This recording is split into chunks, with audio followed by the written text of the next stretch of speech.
All right, what's going on, guys? So, if you're a true NBA fan, one of your favorite things to do is to overreact to every little thing that goes on in this league. You know, a bench rotation guy who had a ton of potential, but it never panned out, scores 25 points in a game. You got fans all over Twitter saying, this is his coming out party. He's about to be a star. A generational rookie puts up one bad game where he scores 5 points and shoots 1 for 12 from the field. And you got people all over Twitter saying this dude is a genuine scrub. He is a bust. And I'm not going to act like I'm above that, because I do it too. I mean, go look at my Twitter. The first tweet you'll probably see is an overreaction about something. And yes, that was a clever way to tell you guys to go follow me on Twitter. But anyways, I thought it'd be a fun thing to go through each NBA team about a week and a half into the season and just give my genuine reactions, some overreactions on what's going on in the league so far. All right, we'll start with the Eastern Conference. Team that's in first place in the East right now, that's 4-0, are the 76ers. Yeesh, man. That's kind of surprising, especially because Paul George isn't back yet. And so they're 4-0 without Paul George. And Embiid's on a minute restriction right now still. So this team is scary. Tyrese Maxey looks like he took another step this year. VJ Edgecombe. I mean, Edgecombe is surprising a ton of people, even surprising me. I always liked him coming out of college, but I definitely did not think he was going to get off to such a hot start so early in his career. And then also, along with Paul George, they're still missing Jared McCain. This team is missing a couple pieces, and right now they're 4-0. As a Detroit Pistons fan, I'm kind of worried because the 76ers were not a team that I thought was going to get in our way when it comes to making the playoffs this year. And just as surprising in second is the Bulls. I'll tell you what, I was a hater on the Bulls going into the season. And first Pistons game of the year, Chicago put belt to ass on the Pistons. I think you have something solid in the Gid Diddler and Matas. But overall, from what I've seen with Chicago, it just seems like the team plays hard. It seems like they came in with an identity that they're just going to scrap, because that's what they did against the Pistons. And I think when you have that collective identity as a team, I think it can make up for your talent shortcomings, because I thought we saw it with Detroit last year, where Detroit may have not been the most talented team, but night in and night out, they, as a collective, they really embraced that Detroit bad boys, Detroit grit. We're going to frustrate you night in and night out. And I think that really helped them in a lot of games. And I think Chicago is kind of doing the same. And number 3, another unexpected team, is the Miami Heat. They ended the year really bad after they traded Jimmy Butler, and they really didn't do anything to get better. They did get Simone Fontecchio, who off the bench has been insane for them so far. So that was a great pickup by them. I don't think Tyler Hero's playing right now. You know, the fact that they're 3-1 without Tyler Hero. I mean, everybody was saying like Bam Adebayo was going to be traded by the end of the season. No ifs, ands, or buts. But if they kind of keep projecting up right now based on what they look like so far, he could be here to stay, and this team could be a playoff team now that they got Scary Terry, the gambling addict, off their team. Number 4, Cleveland, 3-1. I don't really think there's anything surprising that we've seen so far. We knew Cleveland was going to be a great team. Lonzo looks solid off the bench. Sam Merrill is a dude who's stepping up this year as a 3-point marksman on the team. They're still waiting for Garland. Mitchell looks good. Their twin towers down below look good. They don't have the Halle ban to go after them, so we'll see how far they go this year. And then another surprising one is the Bucks at 3-1. I'll tell you what, dude. I was skeptical of Giannis being able to lead this team to any sort of victory, but holy dude. This dude is straight up Greg Jennings, broken leg. Darren Sharper put the team on his back right now, putting up like 40 points a night basically, double-digit rebounds every night. I think Miles Turner has been kind of quiet this year so far. I haven't really heard much about him, but basically every night I'm seeing Giannis score 30 to 40 points, and they're 3-1 right now on a team that I did not think was going to start as hot as they did. All right, so now we get into some interesting teams. At the 6th spot right now, we have the Knicks. And I'm going to say this right now, put a personalized guarantee on it. The Knicks are not winning a championship in the foreseeable future, even if they trade for Giannis. I noticed it in the playoffs last year, and I am now noticing it again with these teams that create super team starting lineup. The Knicks, they went out, they got Anunoby, they went out, they got Cat, and then they went and got Mikal Bridges to kind of form this like super Villanova super team starting lineup. But then in the playoffs last year, it got super exposed that they might have the worst bench in the NBA. I mean, you know it was bad when they were playing a 7-man lineup, and I had Knicks fans on Twitter being like, bro, put in PJ Tucker. I know PJ Tucker can give us some good runs.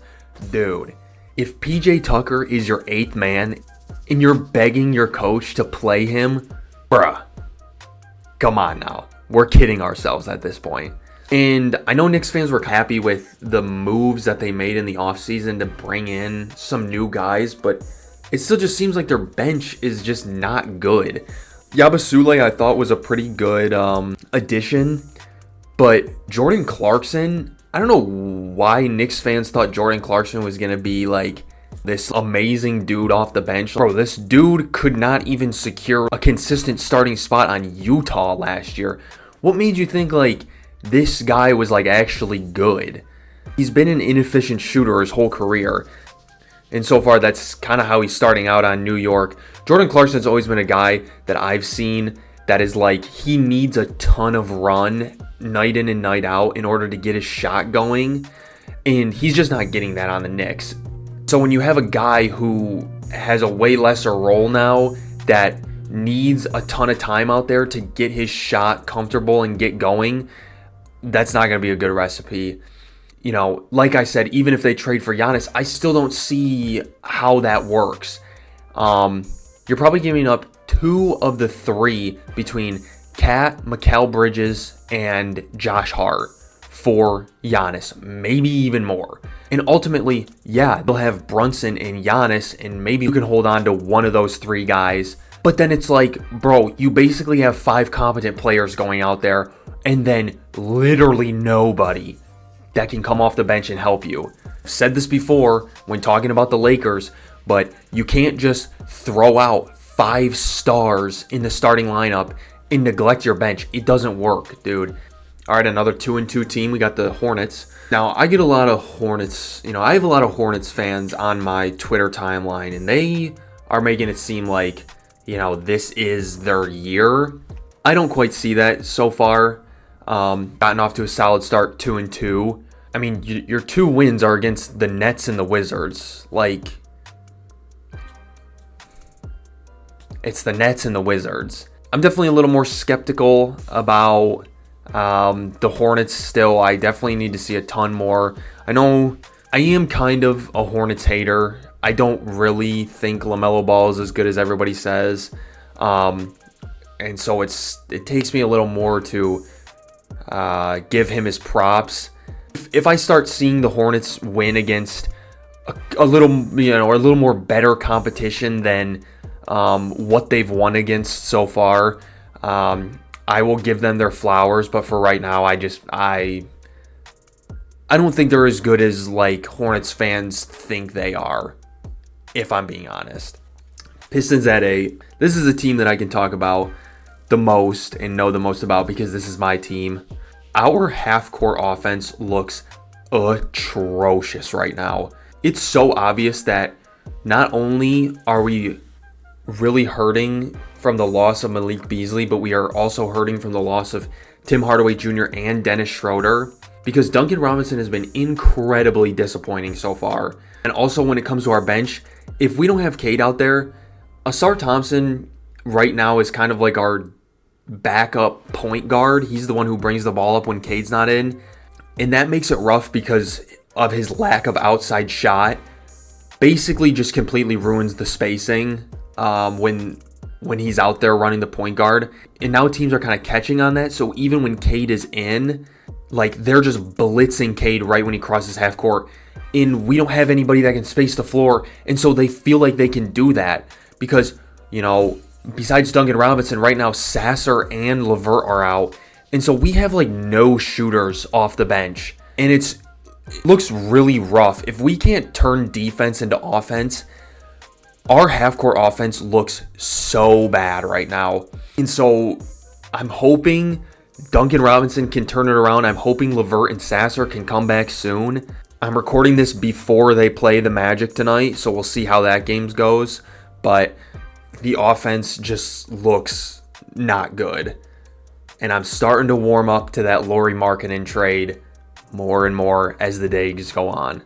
Raptors, not really unexpected. In my opinion, I think the Raptors are slated to have not the best year again. The Hawks and the Magic at 10 and 11 is crazy, in my opinion, because both of those teams have been incredibly disappointing so far this year. And so these are both teams that have kind of made a lot of moves in the offseason where everybody was like, oh my God, these moves are gonna bring them to the next level of the Eastern Conference. It really hasn't shown that that's the case. And so you kind of start looking internally then of dudes who have been here for a long time as the reason for why it's not working. And in Atlanta's case, that's Trae Young, who, is a great facilitator, but for some reason forgot how to shoot a basketball. I mean, I don't think he'll shoot that bad for the whole year, but if he does turn his shooting around, and when he does, they don't really improve record-wise, you kind of got to start looking at the people who have been here and realize, okay, maybe that's what's not working. And it's the same thing with the Magic. Like, they brought in Desmond Bane to kind of help their offensive woes, and so far it really hasn't looked like it's done much. And so you gotta kind of start looking at dudes like Franz and Paolo and be like, do they really fit on this team?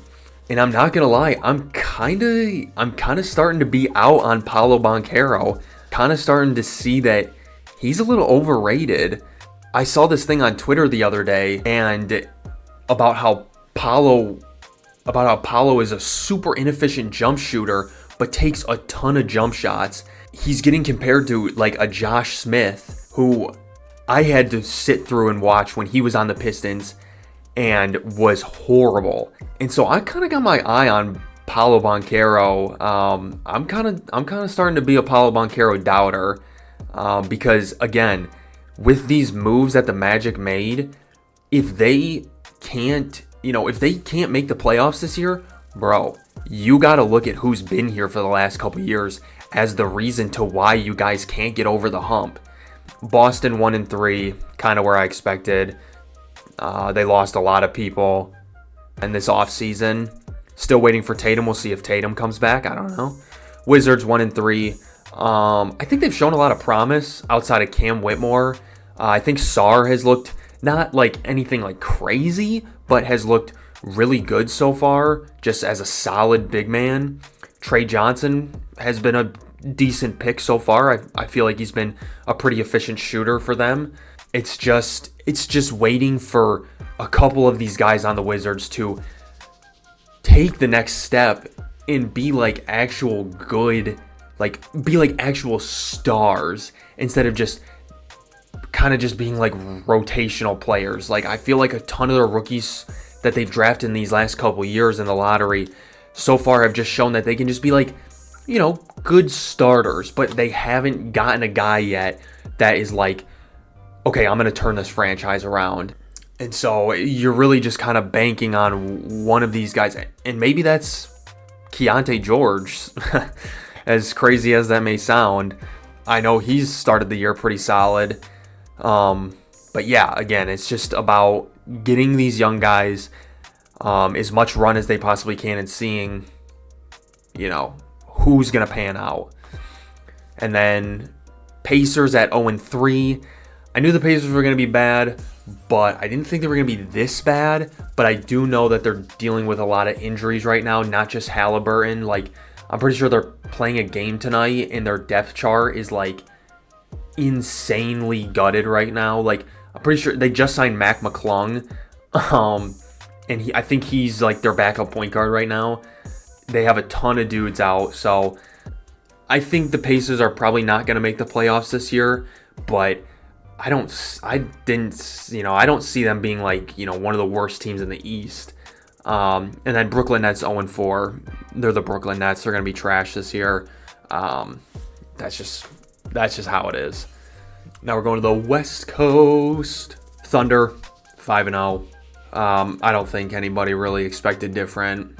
Thunder are going to be a hard team to knock off in the West for anybody, but I think that the fact that the Thunder kind of dynasty super team type thing is going on right now is the worst case scenario for them, because the West is so stacked these last couple years and probably these next couple years in the future, to where they have like a generational team, but god damn, dude, they have a hard conference that they're going to have to get through in the playoffs. And it starts with a team in second, the Spurs. The Spurs look insane, dude. I'm fully on the Wemby MVP train right now. Wemby is going to be the next dude in the conversation for the GOAT. I think, hear me out, if Nikola Jokic wins another MVP and another championship, he will be the next guy in the GOAT conversation with LeBron, MJ, and Jokic.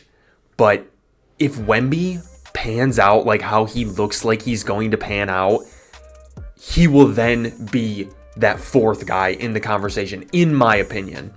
I know there's a ton of Jokic haters out there, and I know there's a ton of Jokic lovers. I think Jokic is one of the most underrated superstars in NBA history. But, I mean, we're talking about the Spurs right now, so let me get back on track. But, yeah, Wemby looks crazy, and they're 4-0 without De'Aaron Fox is the most insane thing. The person who was slotted to be their second best player, their number 2 and their 1-2 punch with Wemby, they don't even have him in their 4-0. Dylan Harper looks insane. Stephon Castle looks great. I mean, all their role players are doing exactly what you want role players to do, and just being role players, being complementary pieces for the stars. And I tell you what, man, the Spurs are going to be scary. They're top 2 in the West right now, and I do not see them leaving that vicinity all year. Warriors 4-1. I'm pretty surprised by that. I knew the Warriors were going to be good, but I didn't think they were going to be this good, just because Al Horford was really their only acquisition, and I didn't really think he was going to be that much of a difference maker. And their team is old as hell, so you're not really improving internally either. Maybe Kuminga, maybe Podziemski, but I haven't really seen much improvement from him. But this, the team just works, man. I think ultimately, the Unction Part 2, because I think the Clippers are the Unction Part 1. Unction Part 2, man, they could make a really deep run in the playoffs, because when you have a ton of just veterans on a team and they're as talented as the Warriors are so far, veterans can take you far in the playoffs. I think a mid-veteran is better than a good young guy in the playoffs, just because young players are always going to have those playoff jitters until they've kind of been in the playoffs a couple years. You think about, dude, Steph, Jimmy, Draymond, Al Horford, these are all dudes who have been not only in the playoffs, but have been in multiple NBA finals in their careers. They know what it takes. They're going to get to the playoffs and they're going to be like, hey, it's just any old day. And I think that's going to be scary for the West. Even if the Warriors kind of slow down and drop into the middle of the Western Conference, I still think they are a scary team to upset a couple teams in the playoffs this year. Nuggets 2-1. I haven't really watched much Nugget basketball. Aaron Gordon, I love Aaron Gordon. He's been looking amazing. The thing about the Nuggets that I always say is I don't really pay much attention to the Nuggets in the regular season, but they have some of the biggest playoff risers in the entire league. Like Jamal Murray and Aaron Gordon are two players who basically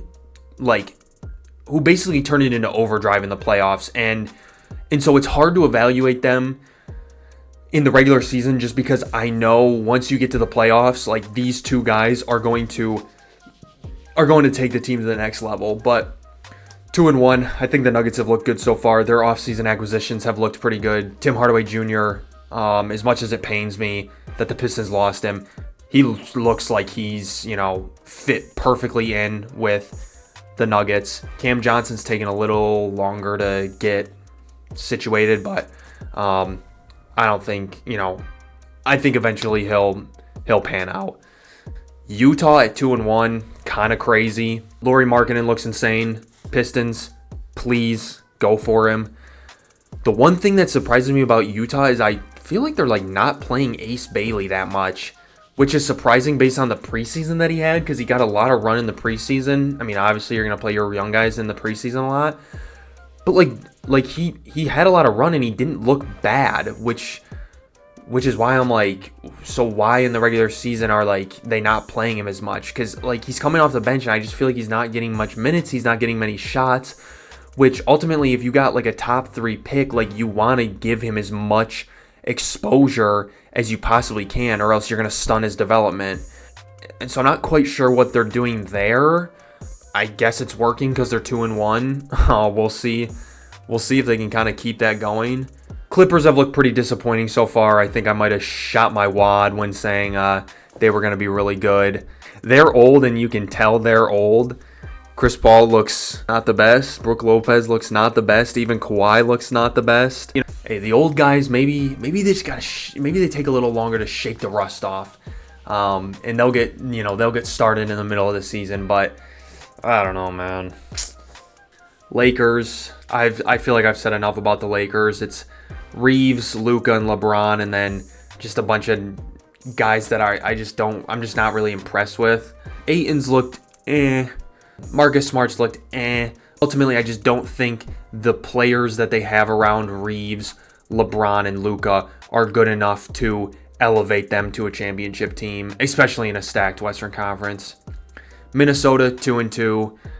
Minnesota is a team that last year didn't look the best and then made to the Western Conference Finals. So 2-2. I expected them to be, I felt like. But again, another team in the playoffs that just they don't give a shit about records. They don't give a shit about how seeding that they're placed in. And go out and they're going to compete. So we'll see. Portland 2-2. It's good to see winning some games.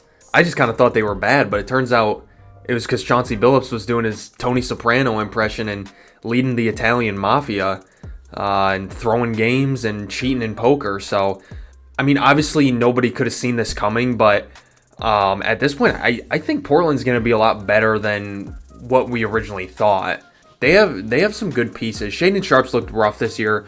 Tamani Kamara is solid 3-and-D guy, one of the best in the league.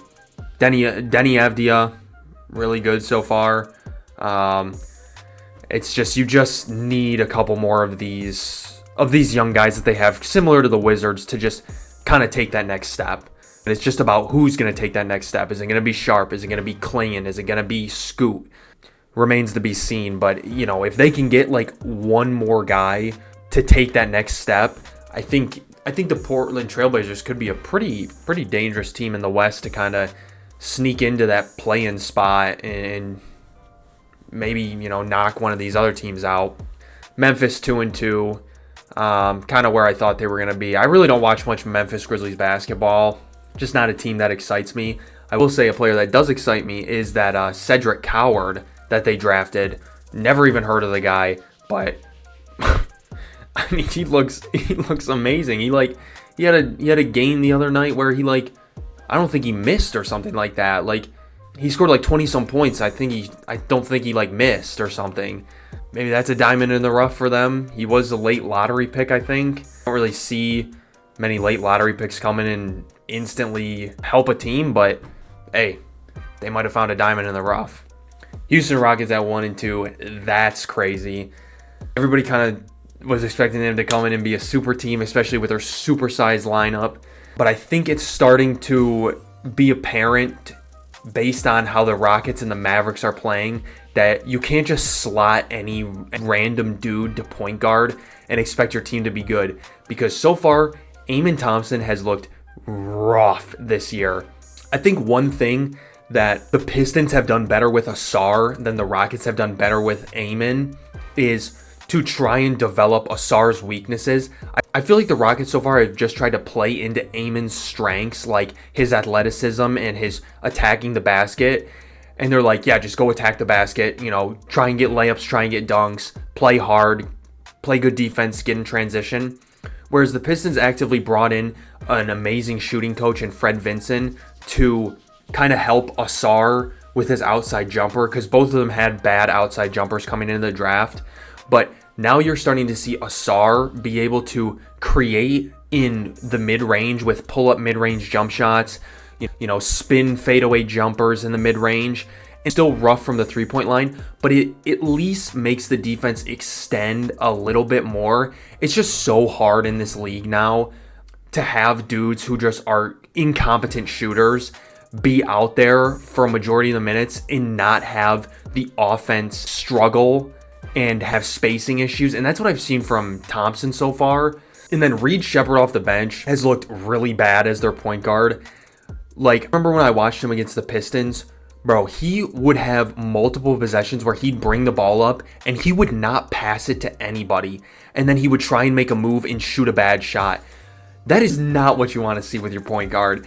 Like, the point guard should be getting the ball past half court. And if you're not like a dude who's a focal point of the offense, bro, give it up. So then that kind of makes me question, like, dude, is Reed Shepherd even a point guard? But if he's not, can he really succeed as like a 6'2" unathletic shooting guard?